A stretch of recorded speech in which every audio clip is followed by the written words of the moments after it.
Vladimir Bukovsky spent a total of 12 years in Russian psychiatric prisons and labour camps for defending human rights during the 1960s and 1970s. His last period of imprisonment was in 1971. He came to the West in 1976 and now lives in Cambridge.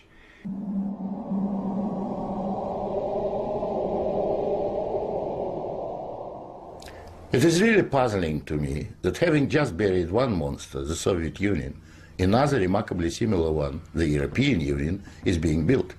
Exactly what is the European Union? Perhaps by examining the Soviet version we can get the answer. The Soviet Union was governed by 15 unelected people who appointed each other and who were not accountable to anyone.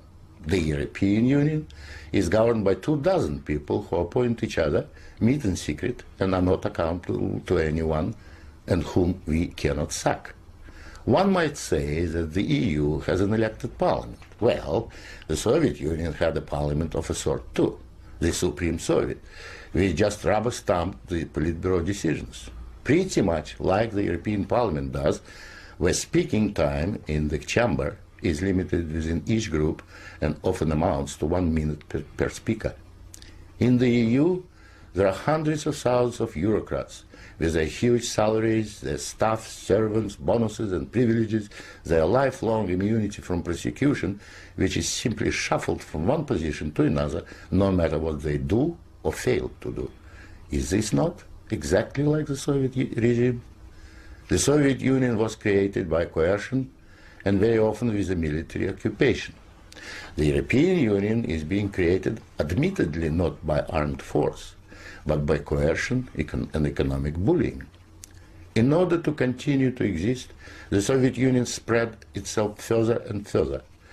The moment it stopped spreading, it started collapsing. And I suspect the same is true of the European Union. We were told that the purpose of the Soviet Union was to create a new historic entity, the Soviet people, and that we must forget our nationalities, our ethnic traditions and customs. The same seems to be true of the European Union. They don't want you to be British or French. They want you all to be a new historic entity, European, to suppress all your national feelings and live as a multinational community. After 73 years, the same system in the Soviet Union resulted in more ethnic conflict than anywhere in the world. In the Soviet Union, one of the grand purposes was the destruction of the nation-state. And that's exactly what we observe in Europe today. Brussels intends to absorb nation-states so that they should cease to exist. Corruption was built into the Soviet system from top down, and so it is in the EU. The same endemic corruption activity that we saw in the old Soviet Union has flourished in the EU. Those who oppose or expose it are silenced or punished. Nothing changes. In the Soviet Union, we had a gulag.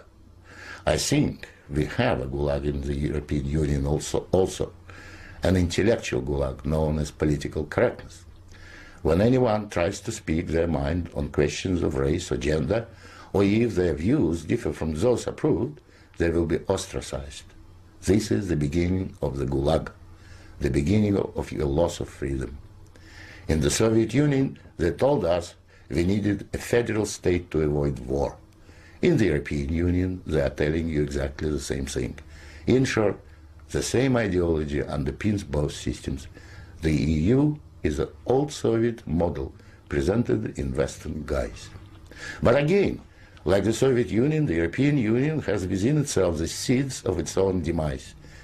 Unfortunately, when it collapses, and it will leave immense destruction behind, and we will be left with huge economic and ethnic problems.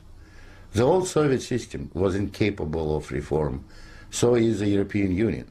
But there is an alternative to being ruled by those 24 self-appointed officials in Brussels. It is called independence. You don't have to accept what they have planned for you. After all, you have never been asked if you wanted to join. I have lived in your future, and it didn't work.